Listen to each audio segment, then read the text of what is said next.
Kenapa kita sering merasa gagal padahal sudah berusaha? Pernah nggak sih kamu merasa, aku sudah capek-capek berjuang, tapi kenapa rasanya gagal terus? Padahal kalau dipikir-pikir, kamu nggak benar-benar gagal, tapi tetap aja, hati ini terasa berat, seolah semua usaha sia-sia.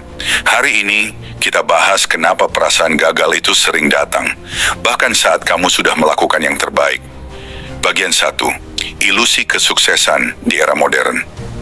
Di era sekarang, kita hidup dalam dunia yang serba cepat dan penuh tekanan pencapaian. Media sosial penuh dengan pencapaian orang lain, teman yang lulus lebih cepat, orang yang lebih sukses, lebih kaya, lebih bahagia. Tanpa sadar kita mulai merasa, aku ketinggalan, usahaku nggak seberapa dibanding mereka. Ini disebut comparison bias, membandingkan perjalanan kita dengan highlight orang lain. Akibatnya, standar sukses kita jadi nggak realistis. Bagian 2, perasaan gagal tidak sama dengan kegagalan nyata, penting untuk dibedakan.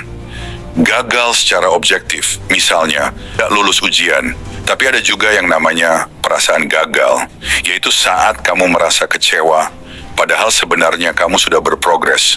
Ini sering muncul ketika ekspektasi terlalu tinggi. Kita lupa bahwa proses itu juga sebuah keberhasilan. Kamu tetap tumbuh meski belum sampai tujuan yang kamu mau. Bagian 3, imposter syndrome dan produktivitas toksik. Pernah dengar istilah imposter syndrome? Itu kondisi psikologis saat seseorang merasa dirinya tidak cukup pantas meski punya prestasi. Dia merasa hanya beruntung, bukan karena kerja keras. Ini juga diperparah dengan budaya produktivitas toksik. Kita diajarkan untuk terus sibuk, terus produktif.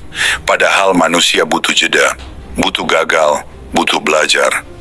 Bagian 4, cara mengelola perasaan gagal. Jadi, bagaimana caranya mengatasi perasaan gagal? Tulis ulang definisi sukses versimu sendiri. Bukan standar dari orang lain. Rayakan progres kecil. Langkah sekecil apapun tetap lebih baik daripada diam. Berani istirahat.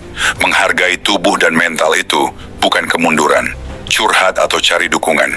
Kadang kita hanya butuh didengar, bukan dihakimi. Penutup merasa gagal bukan berarti kamu benar-benar gagal. Kadang kamu cuma butuh sudut pandang baru. Kamu nggak sendirian. Channel Pikiran Kita ada untuk menemanimu di perjalanan memahami diri sendiri. Jangan lupa like, subscribe, dan share video ini, karena siapa tahu ada temanmu di luar sana yang juga butuh mendengarnya.